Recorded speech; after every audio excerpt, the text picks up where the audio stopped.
Good morning. Welcome back to the quarantine chronicles of this altered YJ project. I've been quarantined or off of work for about 3 weeks now.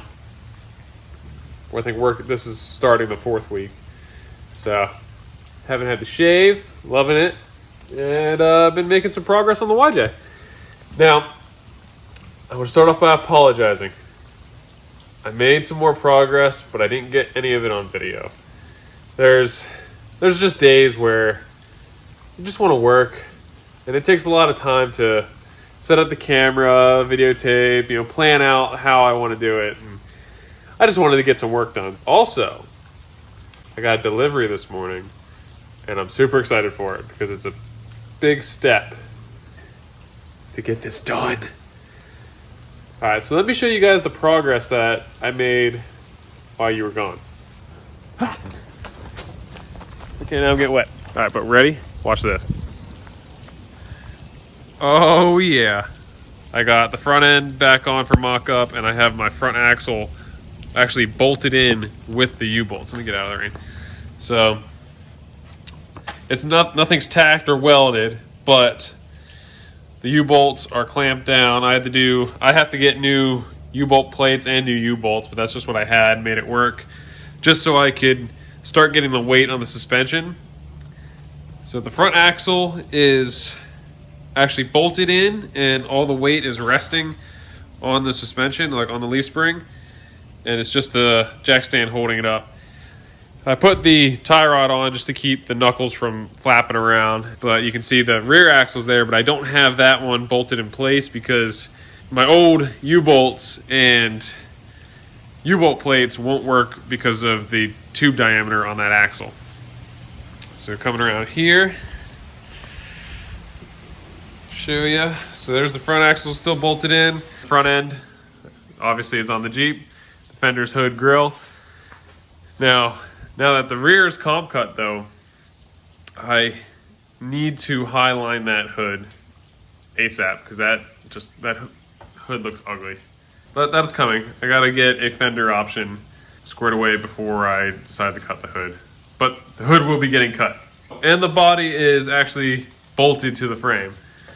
We are 100% bolted together, and you can see there, nothing, transmission, transfer case, all that's in the Jeep, and nothing sticks below the frame.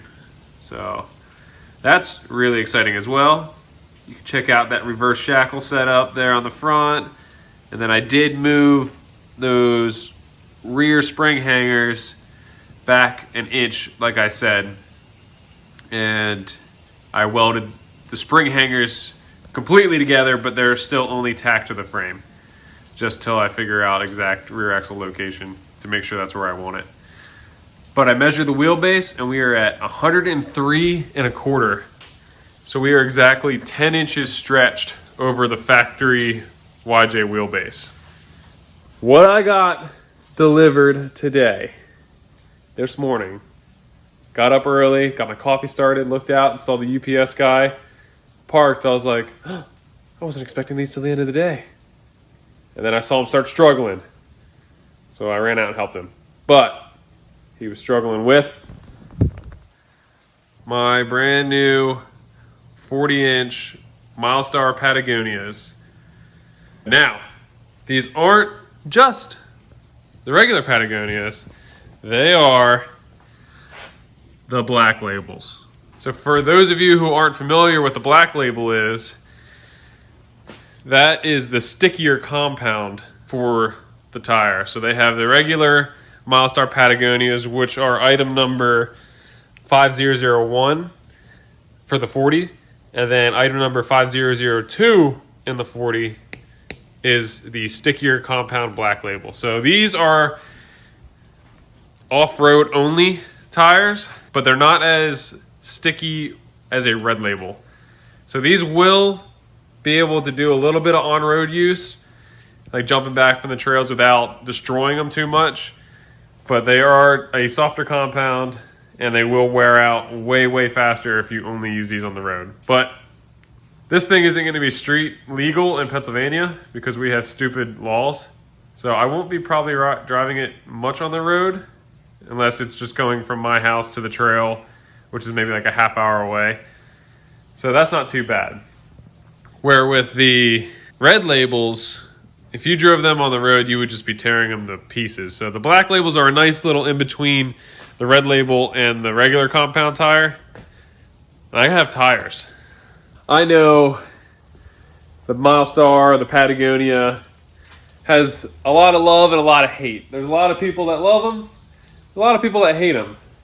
And, I mean, I have to agree, they're not the best looking tire. But it is extremely hard to beat the price for those in that size.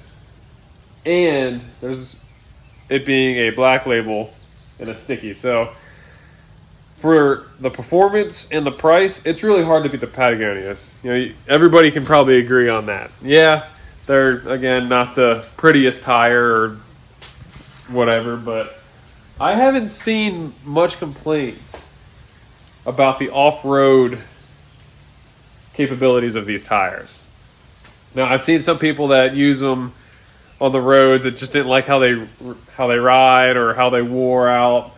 But again, my Jeep's not going to be a street Jeep. It's going to be an off-road Jeep. I've seen the sidewalls on these flex around rocks on low pressures, and it's impressive what these tires can do. I know other people are concerned because it's a 40-inch tire, and I'm running JL axle, so it's the Dana M210 and M220, or Dana 44s if you want to call them that. But there's stock JLs running 40-inch tires pretty heavily, and there's only been a few things that have broke on factory components. Now we have to remember, I'm going to upgrade these axles. I'm going to truss them. I'm going to gusset the front. I'm going to put RCV shafts in, and I'm going to do chrome mollies in the rear. I'm going to do everything I can to strengthen these axles. And another benefit to the Milestars is they're fairly light for being a 40. Between the lighter weight of that tire and the hopefully lightweight of this build, I think the axles will be able to handle the 40s okay. But we'll see. We'll see. You know, I could break it and have to rebuild it or swap axles back out. But we're going to try it. That's the update for where I made progress on the Jeep and my new shipment that came in. I need to wait on parts before I can bolt the rear axle in. But I have the tires and I have my beadlocks. So let's mount some beadlocks. We'll get into that today. So if you've been following the channel for a little while, you know when we first got Lauren's JL, she put my beadlocks, and at the time, my 37s on the Jeep right as we got it. So my original plan was to run 37s on the YJ, but we got the JL, 37s fit really nice on there, and I can't let the wife have the same size or bigger tires than me, so I have to go 40s. It's a rule. If you guys weren't following along or haven't seen that, the beadlocks I'm running are they're steel beadlocks, but they're the Battle-Born Gatekeepers. For a beadlock, they're super affordable, and it's going to get me on the trail. Now, the one downside to these wheels is they are heavy. So steel beadlocks are very heavy, and I'm trying to keep the weight down on that Jeep, so I foresee me going to an aluminum beadlock in the future, but for now, to get this build, you know, on the trail and everything, and probably even run these for a year or so until I can save up and, you know, get some aluminum beadlocks. But for now, Battle-Born Gatekeepers and 40-inch Milestar Patagonia black labels. I've never installed beadlocks by myself before. I've helped a couple friends and more just kind of sat around and drank beer while they did it. So now I'm going to have to figure out how to do it myself. I know the process, but I've just never done it myself. So with that, I can't really give a good how-to. I'll talk through some of the steps that I know and I guess just kind of talk through my process. But If you want to know how to mount beadlocks, there's way better videos on YouTube about that. So you can search it, find it, and whatnot. So I'll show me mounting these, and hopefully we'll get at least the fronts mounted and on the Jeep today. Again, I'm not a professional and I don't really know what I'm doing, but from the way I've seen friends do it and other people do it, you want to put something down on the ground just to keep your wheel from getting scratched up on the back. So I just use a piece of cardboard. And there's a yellow dot, and I think it's recommended to put the yellow dot where the valve stem is. I'm going to shoot to get that as close to the valve stem as possible. I think that helps balance the tire a little bit better. I'm just going to use some Dawn dish soap. You don't need a lot of it, just a little bit. And just kind of going to wipe that on this edge just to help the rubber of the tire press down over the edge of the wheel here. So a little bit of soap all the way around. Now we have our lube on the tire.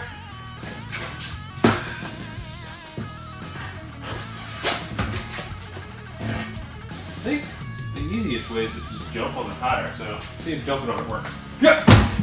Nope. Oh, there it goes. Okay.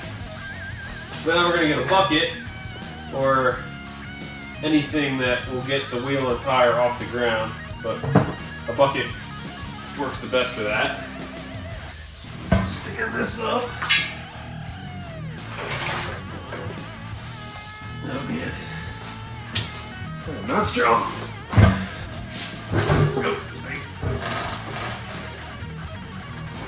Struggle Fest 2020. Kind of. There we go. With the tire sitting on the wheel, here's how it looks. You can see the edge of the rubber is sitting on top of the face of the wheel here. What you have to do is get the tire centered on the wheel itself, and as you tighten all the bolts, you got to make sure it stays centered. The instructions state to put the ring on and put 4 bolts, kind of one on each side, and then center the tire with the ring like that and go from there. So we're going to try that. So we're going to set the ring down here. Up here.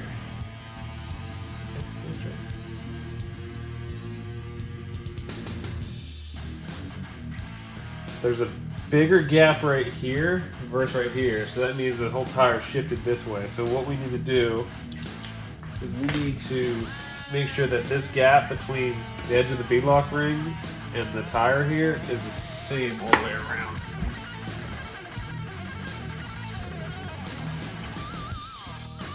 Now that I have the tire centered, or what I think is centered, I'm going to just snug these 4 bolts down just to kind of hold it in place as I get the others started.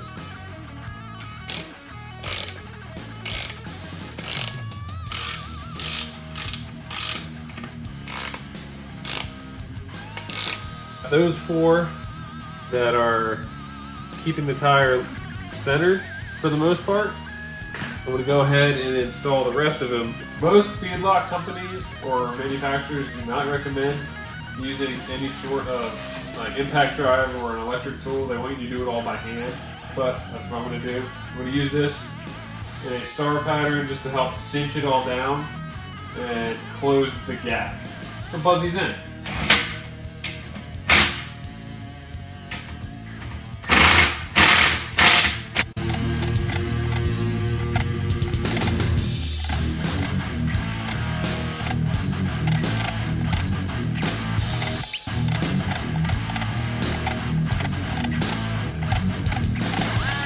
Alright, so that got all of them cinched down, and the gap between the ring and the wheel looks pretty even. Board recommends the gatekeepers to be torqued down to 18 foot-pounds. So I have my torque wrench, and what we need to do is go in that star pattern You don't want to go straight to 18 foot-pounds. You want to start at, I don't know, like 10, and then do a pass, then go to 15, and then 18. So that way it clamps the ring down evenly, and you don't over torque it. Mounting beadlocks takes a while. Okay, click. Click.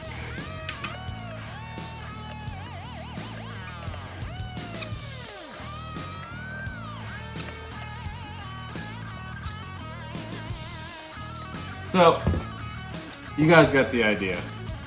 Go ahead, you do a star pattern, get them all tight, work your way around it, make sure the gap's even all around.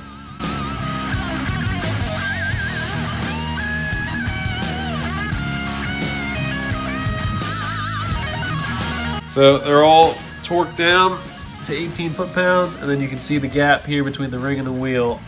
It's closed up, and it's the same all the way around.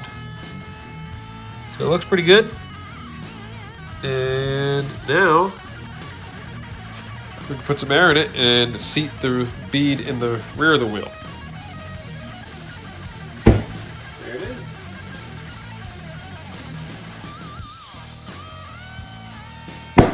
There we go. We'll do 25 PSI.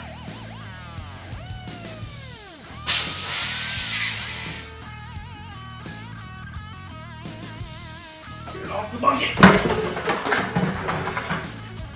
Big old tire. Big old tire. Only 3 more to go. Oh, hooray. That's too high. Way too high.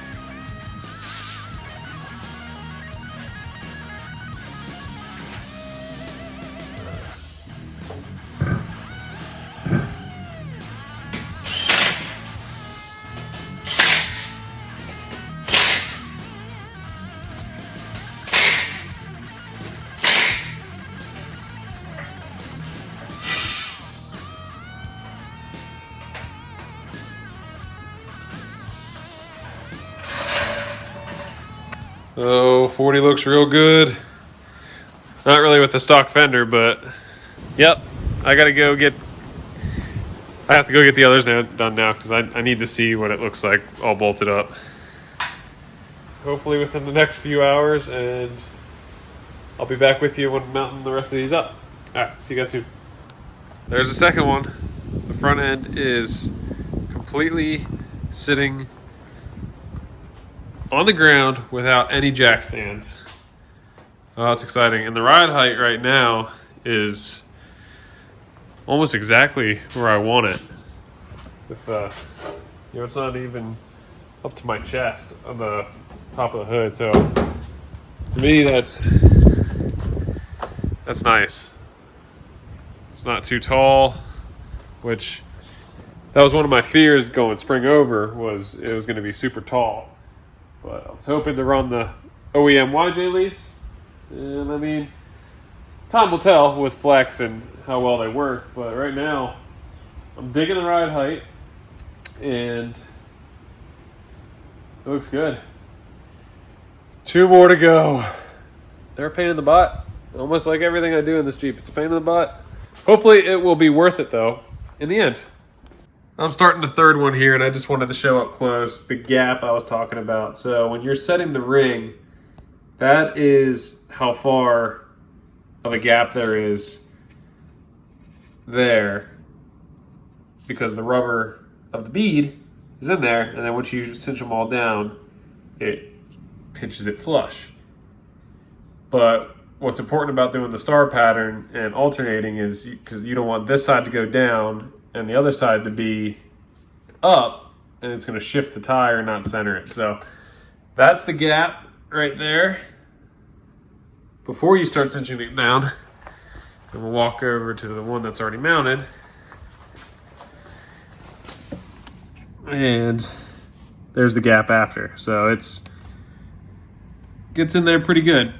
So I just wanted to show that because earlier I didn't really get a up close look on that for you guys. Oh, 2 more. 1 more to go. Oh, I can't stop staring at it. It looks so good. We need to get you on there. So, all right, here we go, here we go. Whew, that's much easier. I should have just probably snapped all of those on instead of, doing the whole bolts. But the Jeep is officially sitting on its own. No jack stands whatsoever. It has been over a year since this thing has sat on its own. And I can't be more excited right now. I'm trying to contain myself, but it's really hard. Oh, yes. She's a little bit taller right now in the rear because there's no weight. With the springs aren't as compressed as the front because the front has the motor and other stuff. So once the cage is in, the fuel cell and all that other stuff, that'll sag this rear down just a bit and it should level everything out. But, woo! Woo! Oh, I'm so happy with that. Got a good bit of ground clearance between the diffs. And then on the frame, but now that the tires are on, yeah, that's a good bit of ground clearance. You can see the back is a little bit higher, but whew. I'm super excited right now. Just to see it. I've had this visioned in my head for so long. And just to actually see its stance.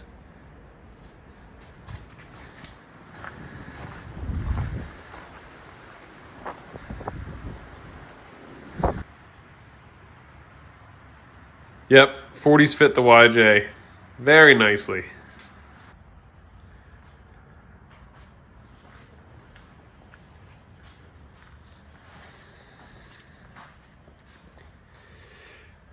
Corona. Hi, hello, hi there. So, sorry I left you guys hanging last night. Once I got this thing sitting on all 4 tires, I just couldn't stop staring at it. And before I knew it, it was dark, and yeah. So, it's a little bit nicer day today. It's not raining. And I know I said I was going to wait to do this until I got the parts I needed to bolt the rear leaf springs to the axle. But I want to pull it outside so bad so I can like stand back and look at it. So that's what we're going to do right now. So what I think I'm going to do is I'm going to take 2 ratchet straps. I'm going to ratchet strap each leaf spring to the rear axle. And that should be plenty to hold it in place just to pull it straight out. So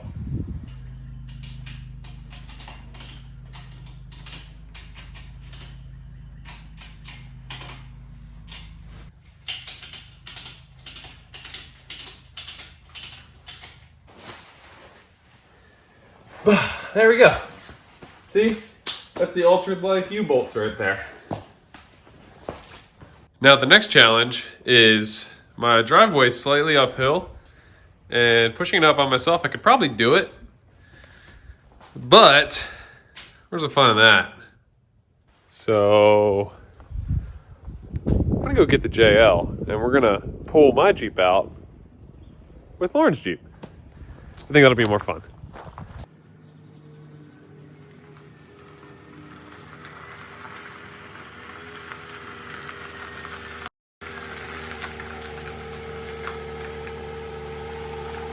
We have 3/4 inch steel D-ring mount and a 3/4 inch steel D-ring mount. So, get our shackles here.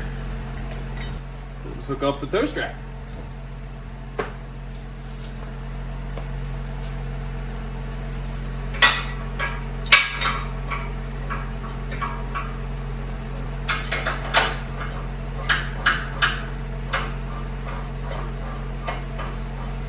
Well, we'll see if this works.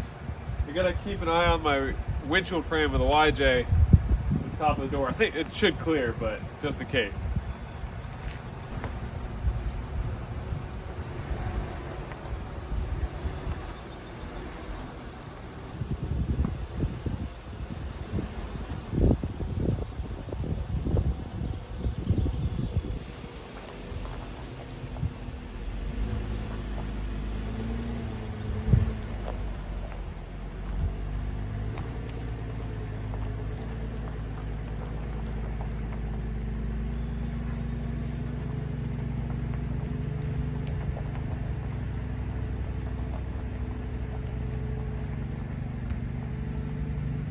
Okay, so this is pretty cool. I mean, I'm just super excited, but that is the first time these two Jeeps have been next to each other. Because I started the YJ project before we owned Gypsy. And that makes me so happy. Looks so good. There's a difference between 40s and 37s. It makes 37s look baby. Sorry, honey. Oh, yeah. Damn, that looks good. To actually be able to step back and see it.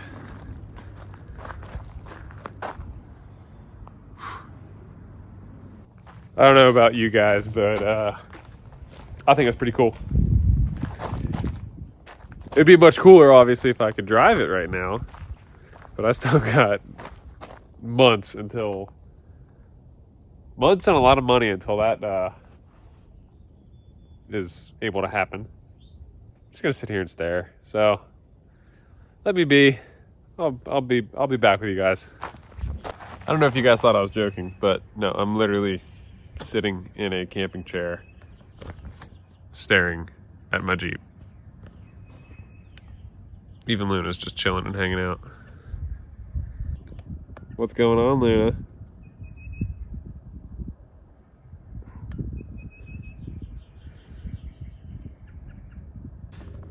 And now I'm laying underneath my Jeep. I think this is going to be the rest of my day. Just looking at things. So right here's the spring hanger. You have, this is a piece, this is a piece, this is a piece. I welded outside and inside on both those, and they seem plenty strong. There's that side too. I have so much work to do still. And now me and Luna are just hanging out. We're gonna end the video here.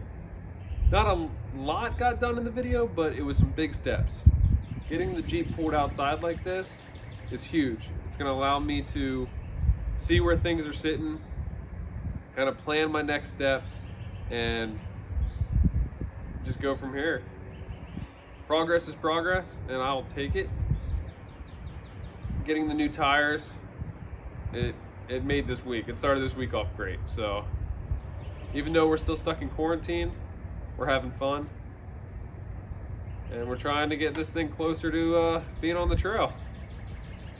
There's a lot that still needs done, and I'm gonna try to do my best to just record the whole process of building this Jeep. So if you like this video, give it a thumbs up. If you want to see more of this build and see the future projects we have, make sure to hit that subscribe button. And if you have any comments or questions regarding this build or any helpful information that might help me out, please leave a comment below. I like to hear your guys' feedback on what you guys think of this whole build. Thanks for tuning into Altered Life. We'll see you guys on the next video. Have a good one.